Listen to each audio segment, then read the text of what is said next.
Баршаңызға сәлем. Мен бүгін сіздермен қуырылған түшпәраң рецептісімен бөлісемін. Сіздерге бұл рецепт өте ұнайды деген ойдамын.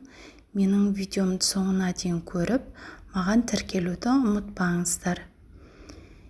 Ең алдымен 250 грамм сүтімізді ыдысқа құйып алдым.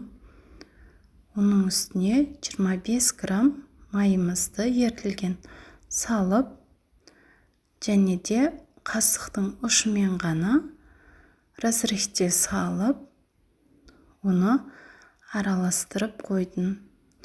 Және үстіне керегінше ұнымызды салдым. Өте жұмсақ қамыр шығу керек.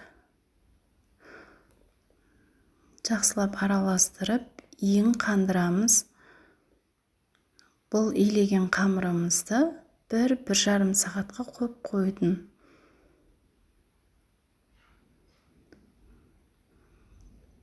Картошканы пісіріп алып, пиязымызды осылай турап алып, қызып тұрған майға қызарғанша қуырып алдым. Піскен картошканың үстіне пиязымызды салып, және қара бұрыш салдым.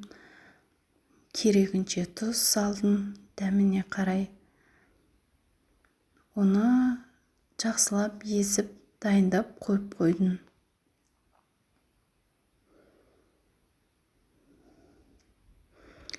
Ал енді ие қанып тұрған жаңағы қамырымызды алып, оны жұп-жұқа етіп жайып шығамыз.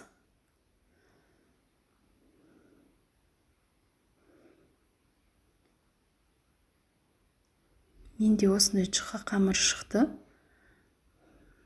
Осы қамырымызды бір келге етіп, мен осылай сәнді болу үшін арнайы пышақпен кесіп, барлығын бір келге етіп 4 бұрышты қылып кесіп алдым.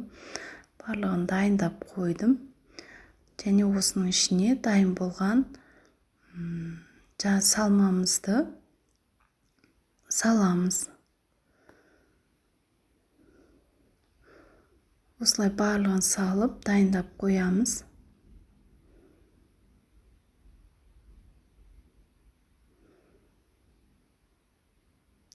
Өте әдемі көрінеді, осылай узорлы пышақпен кесіп алсаңыздар.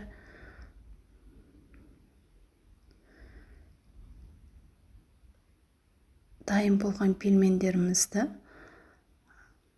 қызып тұрған отта майда жақсылап қызарғанша қуырып аламыз. Осындай хрустящий түшпәра, қуырылған түшпәра шығады. Өте дәмді. Сіздер де жасап көріңіздер.